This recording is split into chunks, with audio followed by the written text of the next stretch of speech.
So now, Barry Breen, hoping that last goal will give Down the necessary injection as Whitnell is through in the clear. The shot, it's a goal! A second goal for Peter Whitnell. After a fine win over Kerry in the semi-finals, the torch has now been firmly passed on to the Down team of the 1990s, and they're eager and quietly confident of repeating the success of those illustrious Mourne men of 30 years ago. It won't be easy, it never is against Meath, but this squad is very hopeful it can finally emerge from under the shadow of the Down sides of the 60s. Down people over this past 10 years or so have been, waiting on a team that was going to deliver. Unfortunately, over this past 10 or 12 years, Down teams failed to deliver and people began to lose a wee bit of faith and hope. We have restored the faith and increased the hope. After 23 years in the footballing wilderness, excitement and anticipation in the county is now at fever pitch. Perhaps surprisingly, though, not all of that support is coming from the Catholic community.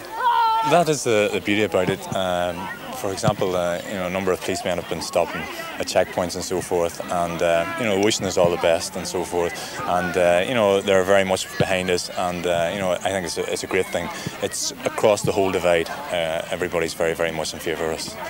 As the final approaches and the pressure mounts, players like dentist Greg Blaney, a potential match winner on Sunday, have to get on with their everyday lives.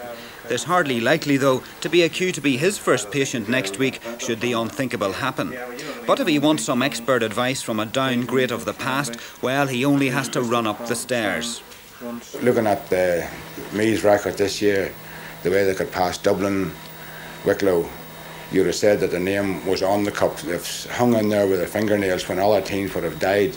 They hung in and came through in the end, and people would say that their name was on the cup. Now, to counteract that, people would say Kilkenny's name was on the hurling, and they were beaten. So on that grounds, I hope Down bring it across the border on Sunday night. So with 2 days to go, Down's preparations are complete. History's very much on their side, but to be sure, they've also enlisted the help of the gods.